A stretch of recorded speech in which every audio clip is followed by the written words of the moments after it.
continue developing a theory along those lines, and religion could be regarded as a byproduct of that.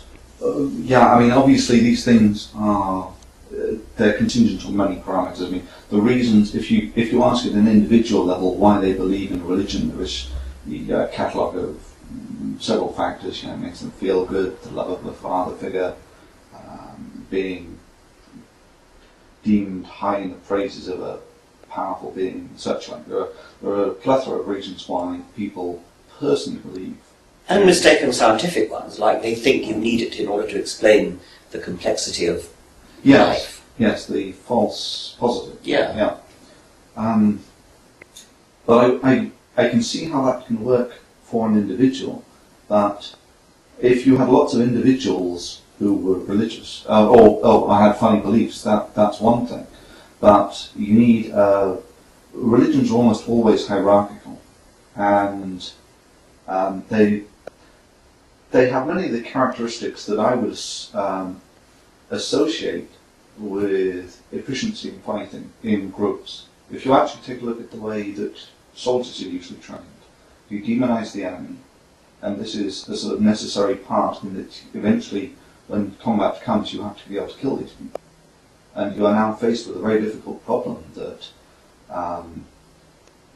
most of the time you don't, you need a reason why you are my friend, but someone who is almost identical to you, your neighbour, is your enemy. And if you all look the same, you need a psychological mechanism that makes it okay to kill this person. Now this is usually done by demonizing the enemy. And even the very word demonize it has religious connotation. Okay, well if you're going to turn that into an explanation for why religion exists, don't do it in a Darwinian way, do it in the following way. It's more like ecological succession. It's something like the world becomes filled with those cultures which have had conquering armies.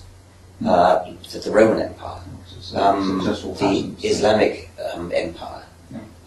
The reason why Islam is so widespread in, for example, the Indian subcontinent, in Pakistan, in Afghanistan, in Arabia, in North Africa, etc., is conquest.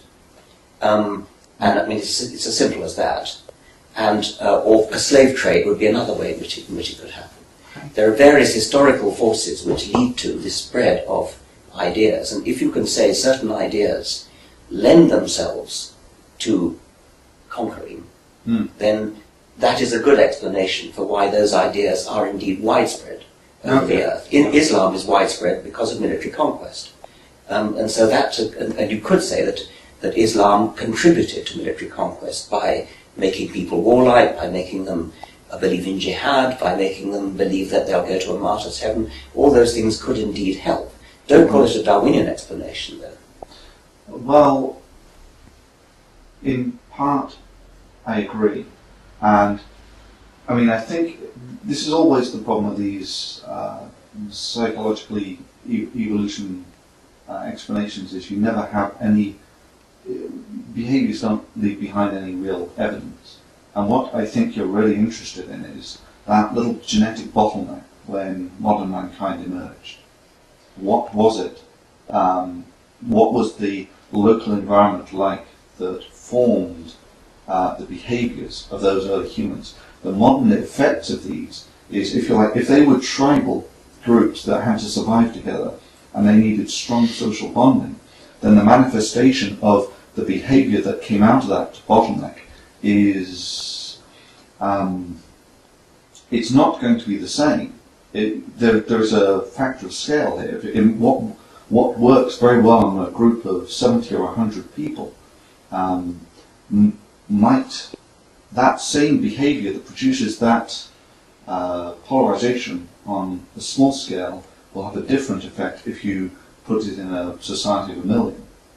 I think it's very true that quite a lot of our truly Darwinian explanations work if you think back to a time when we lived in small tribal groups, and no longer work in the same way, no longer could be easily interpreted now that we live in large cities surrounded by millions of people. I mean, one major difference is that in our much of our evolutionary past, we would, as individuals, have been surrounded by other individuals whom we knew Yes. and very few strangers. Similarly, we'd have been surrounded by close kin. We'd have been surrounded by clan members, by cousins, by uncles and aunts and nephews and nieces. Now we're surrounded mostly by strangers. And so it's very plausible that we should make Darwinian explanations that are based in an environment where we lived in small tribal groups, groups of kin, groups of cousins, and groups of acquaintances who went on seeing each other for the whole of their lives. And under those conditions, you get different Darwinian pressures from under conditions of anonymity, living in large groups of millions, where you don't see people over and over again. I think that's very true. And I've used that sort of explanation to account for altruism, to account for the widespread niceness that we have in humans, the tendency to give to charity, the tendency to want to give blood, to want to give to tsunami relief and things like that. That's not easily explained on a Darwinian basis. It is easily explained if you go back to a time when we lived in kin groups and groups of close acquaintances. Yes. However, in times, people are usually only nice in times of plenty. In a stressed environment, I think there is spontaneously people form together into smaller groups. That may well be, but we still need an explanation for why we're nice even in times of plenty. It's not an easy thing to explain on a Darwinian basis.